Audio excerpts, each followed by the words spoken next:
Good evening, everyone. Welcome to Đồng Nai Radio and Television Stations. Here's the news today.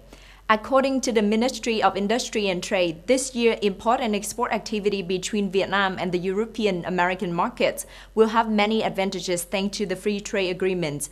The move toward producing free products and protecting the environment will create the competitive advantage for Vietnam export in the future.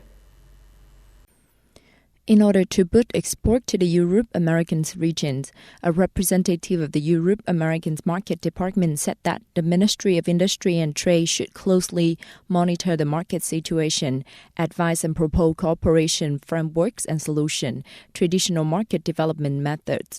Along with that, the ministry needs to diversify export markets, continue to capture information on political and policy developments in the region and in the world affecting trade with Vietnam, by giving warnings and timely responses, strengthen the provisions of the updated information on the fluctuations and trends of major import-export markets, along with assessments of opportunities and challenges for businesses to have appropriate adaptation plans.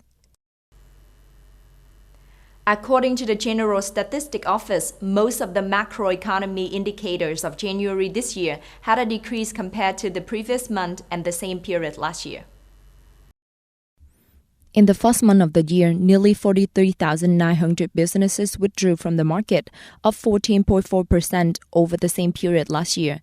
Anticipating this difficulty, right from the beginning of the year, the government issued Resolution Number 1 on the main task and solution to implement the Socio-Economic Development Plan, improve the business environment, improve national competitiveness in 2023 with 11 groups of key tasks.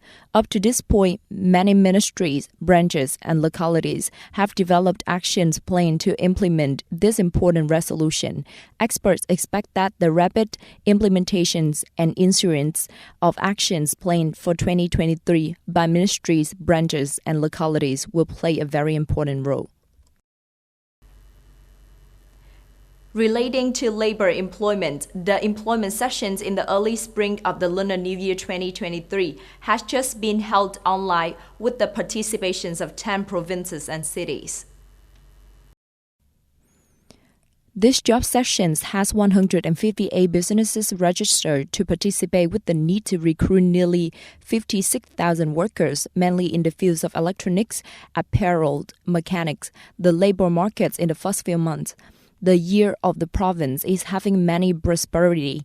The organizations of face-to-face and online job sections is being considered as a practical solution to connect supply and demand, creating stability for the labor market.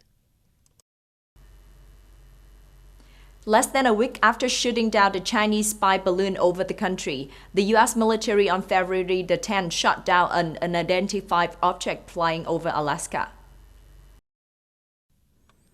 Brigadier General Patrick Ryder, a Pentagon spokesman, said a Sidewinder missile shot down an unidentified object the size of the small car over Alaska. White House spokesman John Kirby later said, "We don't know who owned this object and it's not clear where it came from." The White House said President Joe Biden ordered the object to be shot down. On February the 4th, a U.S. F-22 fighter jet shot down a Chinese surveillance balloon off the coast of South Carolina after a week-long journey over the U.S. and parts of Canada. China criticized the U.S. actions, saying it was just a civilian research balloon. The Pentagon and the White House declined to describe the details of the newly shot down object, saying only that it was much smaller than the Chinese hot air balloon. U.S. President Joe Biden on February the 10th held talks with his Brazilian counterpart Luiz Lula da Silva at the White House. The two leaders discussed from democracy in Brazil, measure the combat climate change to the situation in Ukraine.